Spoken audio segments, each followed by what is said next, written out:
Kyle, you got a show.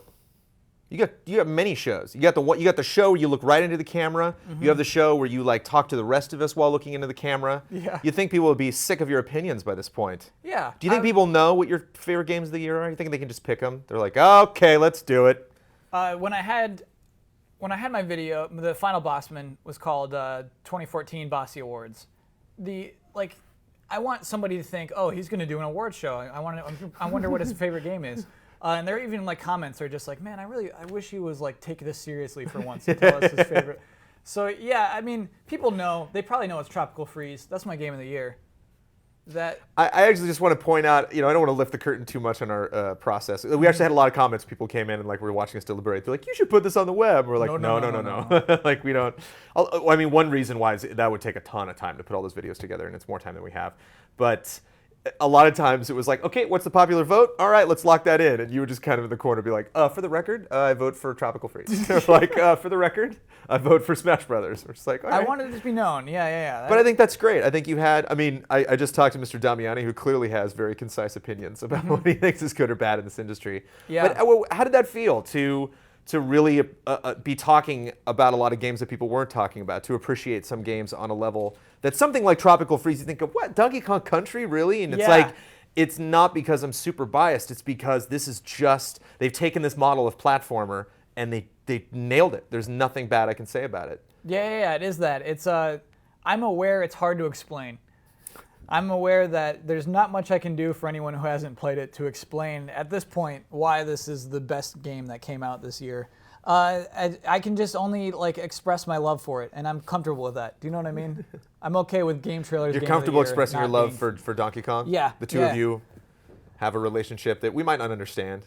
He's a fantastic character. Speaks 0 words, and still I get more out of him than most any other game that was released this year.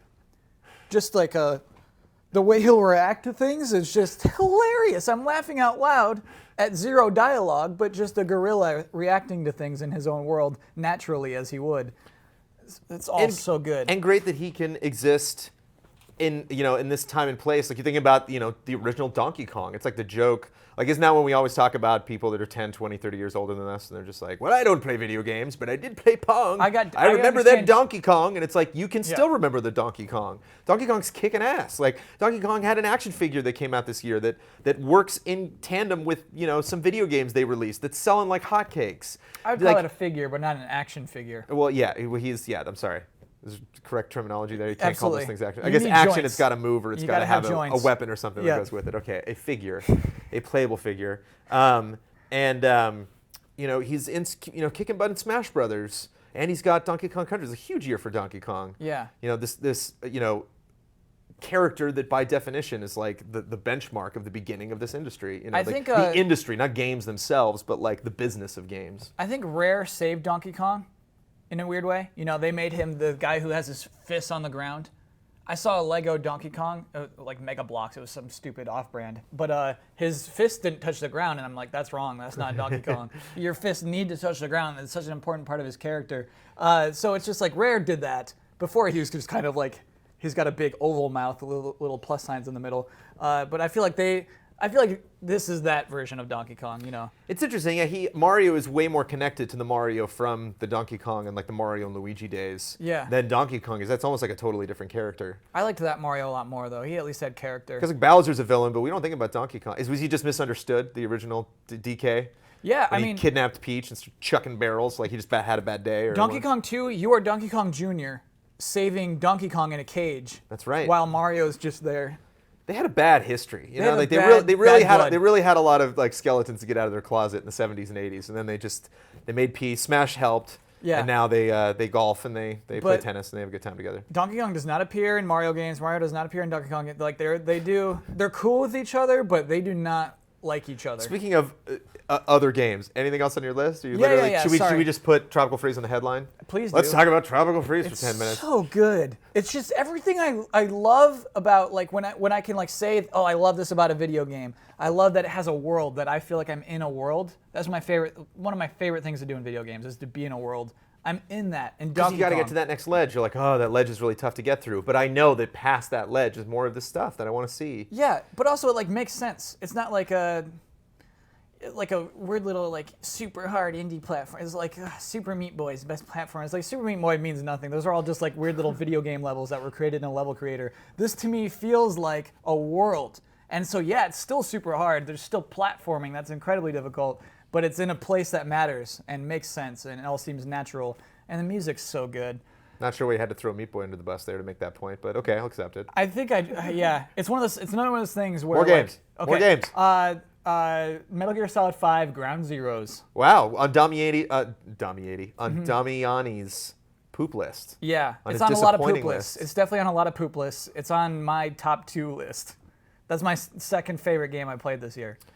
Because of your experience, did you have a singular experience where you just went through it once, or did you keep playing it and that was kind of like the breadth of the world and your options? Like that's really what made you excited? I only played through the main mission once. It was those thing where you go home, you bring your ottoman up close to the TV, and you turn off all the lights, and you're just there, and you're in that, and that felt so good, that first night. And I mean, that's what it was. Ground Zeroes is that first night. There's nothing, like I played the bonus missions, but they're all kind of weird because they don't take place in the actual universe. Right. They're all stupid side stories that don't No, actually happen. in that is very important for me. That's why I love open world games so much. Is like I really like when I play even something like Last of Us, which I adore. But like when I play something like Last of Us, it's like okay, I'm in an experience. I'm not in a world. Like I'm in this movie experience that they really want me to go in that direction. Whereas when I play something like even like Sleeping Dogs or like Grand Theft Auto or Far Cry 4, you know, it's like I can step back and look, and it's like the birds flying around in the vehicles and everything. It's just fun to like see that world breathe. Yeah. So I can see just even watching watching guards go around in Ground Zeroes. Every guard has a different face. That's a big deal. Every guard is a person in there. I really appreciate that stuff. Yeah. And I think like we take it we take for granted like how good that opening is because they put it out as a trailer. Just that whole thing where we're like following Skullface around and the music just like here's to you, Nicola and just like how this feels. Like there's feelings out of that. It's like doing things that most video games don't even bother to do or couldn't. You know what I mean? Couldn't even like think to do something musically interesting. And so, like, yes, thank you for like crafting a thing that like makes me feel, gosh, the end of it is intense. I haven't touched this game. Yeah. I actually have a copy of this game given to me by, guess. Hideo Kojima. Yes, in person. Yeah, I bumped into him at Comic-Con. You really need to try this. You're like, maybe a little while. I actually totally passed to Hideo Kojima at Comic-Con. I was walking, and he just walked around me, just another dude in the crowd. Nobody was looking at him or like, oh my God, it's Hideo Kojima. And Two dudes just, like, passing in the crowd. Smiled like, I should have like stopped him and been like, where's my game? Mike Huber was like, Ground Zeroes, Jones, what are you doing? You got to play this. And I still... Didn't work. I got it, yeah. It's sitting on my desk at home, and I haven't made time for it. Let's try to get one more. I got a flag from Ian that we're running a little bit long. PT. Let's try to get one more game. Number 3 is PT. Wow, these are some interesting games. PT, to me, is a You historic... hate horror? You hate scary games? Hate scary games. We forced you to Oh play my this gosh. game. This You would was not be one of talking about... Would you be talking about PT right now had you not played it on Halloween? I think so, because I still like the historical significance of PT, but like that was a Halloween miracle.